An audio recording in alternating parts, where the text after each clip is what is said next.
आपके दिल में रिचनेस हो तो फारिग करें अपने आप, टाइम निकालें अल्लाह ताला के लिए, और फिर देखें आपके मसले कैसे हल हो।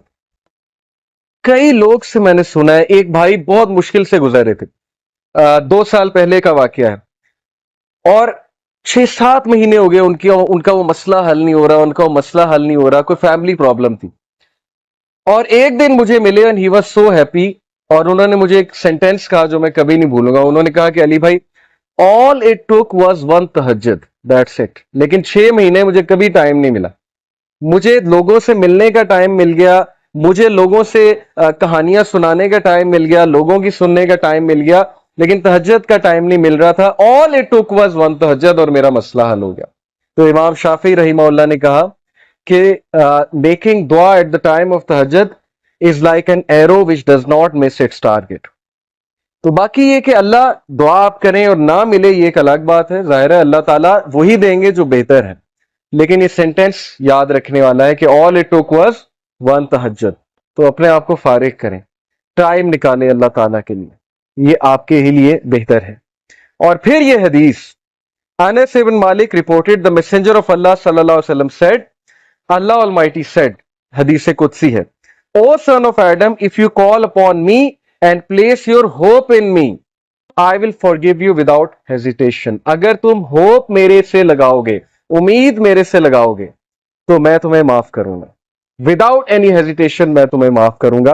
ओ son of Adam, if you have sins piling up to the clouds and then ask for my forgiveness, I will forgive you without hesitation. और अगर तेरे गुनाह आसमान तक जा रहे हैं और आसमान की तरह पाइल अप हो चुके हैं, क्लाउड्स की तरह, यानी इतने सिन्स हो चुके हैं कि तुम इसराफ कर चुके हो, और तुम मुझसे माफी मांगोगे, मैं तुम्हें माफ करूंगा, लेकिन सच्चे दिल से तौबा करोगे, मेरे पास आओगे, मेरे से बात करोगे, मुझे रिकग्नाइज करोगे, तो मैं तुम्हें माफ करूंगा। तो क्वेश्चन ये है कि क्या हमारे होप्स अल्लाह ताला से लगे हैं या हमारे होप्स क्रिएशन से लगे हैं? मैं यूथ से बात कर रहा हूं, मैं हैरान हूं कि हम एक इंसान के लिए रातें जाग लेते हैं, हम उसके लिए अपने डिसीजन चेंज कर लेते हैं, कैरियर के जो हमारी लाइन है उसको चेंज कर देते हैं एक इंसान को पाने के लिए, एक इंसान के पीछे दौड़ते हैं, और बाद में हमें कोई खास फायदा भी नहीं मिलता। बाद में हमें जो है वो रिग्रेट होता है कि मैंने इतना कुछ किया और आगे से रिजल्ट जो है वो कुछ भी नहीं है।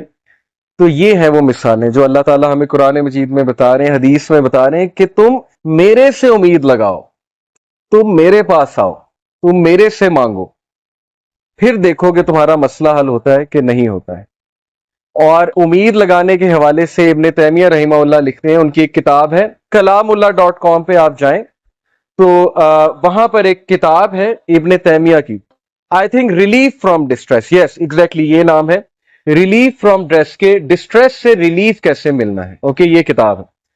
वो किताब इस आयत की तफसीर है, ला इलाहा इल्ला अंता सुब्हानका इन्नी कुन्तु मिनज़ ज़ालिमीन। सिर्फ एक आयत को पकड़ा है इब्ने तैमिया ने और पूरी किताब लिख दी। उसमें वो एक बात लिखते हैं कि असलाफ जानबूझकर ये दुआ करते थे, ये भी एक दुआ थी उनकी कि हमारी दुआएं डिले हो, हमारी दुआओं की कबूलियत डिले हो।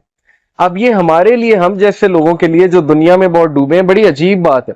हम तो चाहते हैं यूं दुआ कबूल हो, मैं अल्लाह से मांगूं और चीज मेरे सामने हो, चाहे वो मेरे लिए बेहतर है या नहीं है। असलाफ कहते थे कि हम जानबूझ के विश करते थे कि दुआएं डिले हो।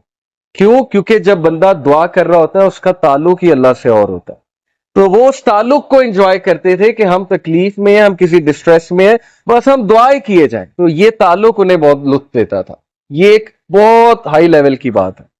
बताना मैं आपको ये चाह रहा हूं कि देखें, मुसीबतें आती हैं, मुश्किलें आती हैं, इंसान पर बहुत से फेजेस आते हैं, और उस फेज में अगर अल्लाह से आप कनेक्ट कर जाए तो ये आपके लिए खैर ही खैर है, और उस फेज में अगर अल्लाह से दूर हो जाए तो फिर ये शर है बहुत।